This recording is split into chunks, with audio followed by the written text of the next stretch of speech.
Ooh la la. Ooh. People like games. So, recently, I've gotten into a new game. Possibly the most time-consuming, mind-numbingly toxic game to ever exist. And for some reason, I cannot stop playing. I'm sure you guessed by now, but I'm talking about the world's biggest esport, League of Legends. So I thought it'd be nice to look into the history of the game, how it became the most played game in the world, and it also became the first step in bringing live service gaming to where it is today. And in the whole process, you'll get to watch some of my terrible bronze play, so enjoy that in the background. The story of League of Legends actually begins with Blizzard and their RTS game, Warcraft 3, which released in 2002.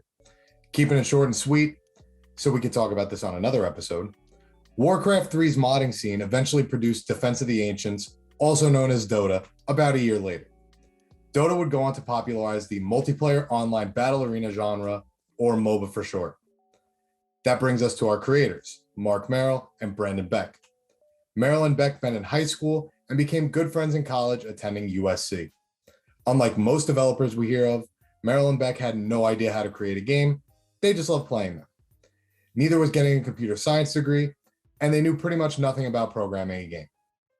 But of course, they began thinking of ways to get themselves into the industry. One of their earlier ideas sprang about from their love of the newly released Warcraft 3 mod, Dota.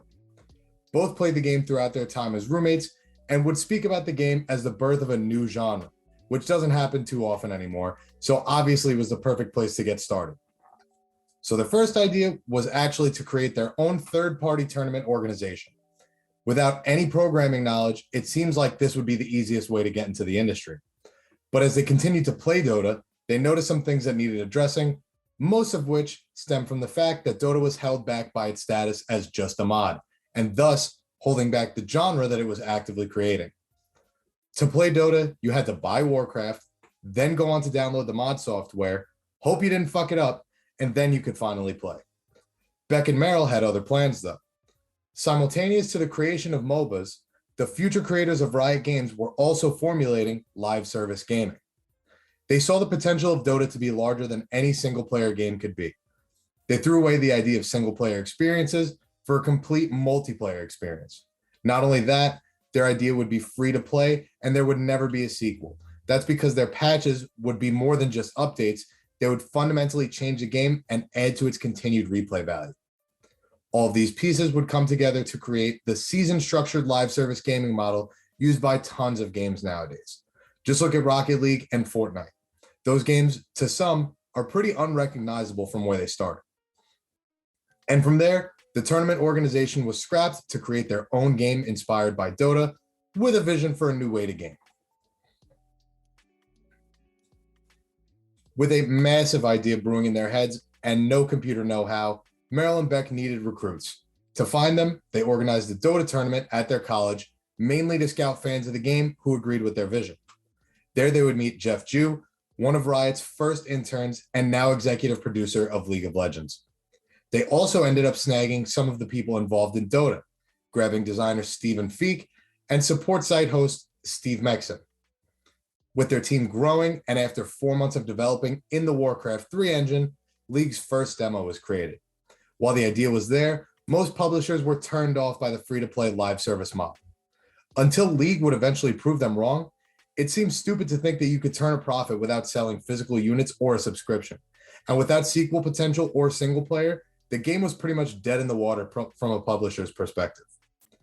But with some angel investing, as well as some help from friends and family, Merrill and Beck would raise $1.5 million to launch Riot Games in 2006, and after many, many more rounds of funding, companies like Tencent would eventually put their power behind League of Legends as well.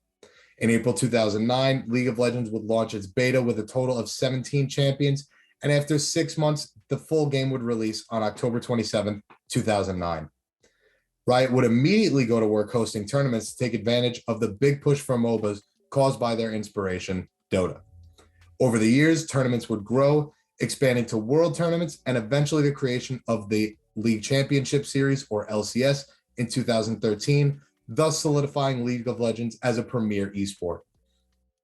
Not only would its popularity grow, but so would the game, adding over 100 new champions since the launch of the beta, adding new items, and eventually mythic items. New game modes would come and go, and of course, many, many countless skins would be released. League of Legends isn't just the biggest esport in the world, it's the genesis of a new lane of gaming.